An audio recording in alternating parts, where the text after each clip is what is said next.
Grazas, presidenta. Que exactamente le sirve liberdade? Que unha muller poda abortar na rede pública e que o Partido Popular lle lo impida?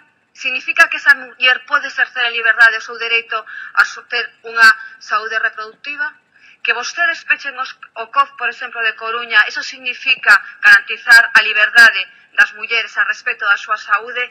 Podríamos seguir con moitísimos exemplos, pero centrémonos neste exactamente educativo, que, porque de verdade que o tema é de profundo calado, señor Román Rodríguez, porque vostede di que isto é unha modalidade educativa que se basea na liberdade.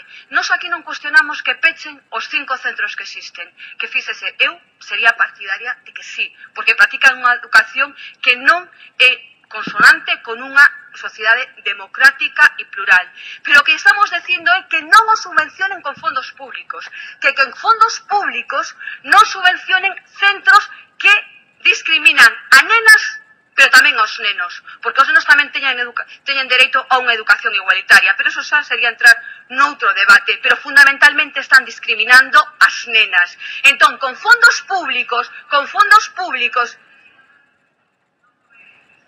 Sí, claro, Paula, que para vostede é moi difícil entender que ni tan siquiera tenemos unha escola coeducativa. Gracias que temos unha escola mixta, pero non educativa, para nada coeducativa. Vivimos unha escola onde as nenas entraron na escola, dos nenos, pero os nenos nunca fixeron un esforzo. Nos, efectivamente, posiblemente a sociedade dos maiores nunca fixo un esforzo para educar a esos nenos en igualdade. Bueno, eu entendo e respeto que haxa partidos, ideoloxías que non estén a favor da igualdade, pero neste momento existe unha legislación vicente na cal temos que cumplir e na cal estos colexios separan, discriminan as nenas. E nos o que pedimos nesta iniciativa é que o Partido Popular se decante, que diga claramente si está... Silencio, o señor Román Rodríguez, que está Silencio, por favor, que vaya rematando, señora Adame.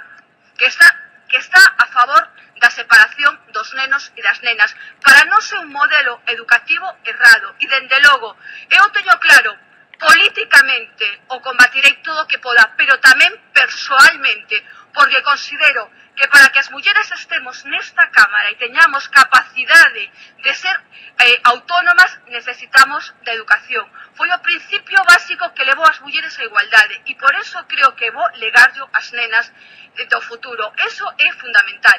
Pero vostedes, eu xa sei que cando falamos dos recortes, solamente un momentiño, cando falamos dos recortes parece que non vai con nós, pero é que en este país hai moita xente, hai moitas nais e moitos pais que teñen fillos que neste momento non se poden pagar un profesor particular cando teñen un fillo ou unha filla con un problema.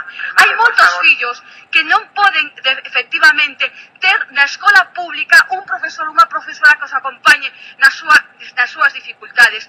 Nos queremos unha escola inclusiva para todos aqueles que se sean diferentes, porque a igualdade non é ser idénticos, é que dende a diferencia se poda construir unha sociedade en igualdade. Os centros que separan e que segregan non, desde logo. Moitas gracias.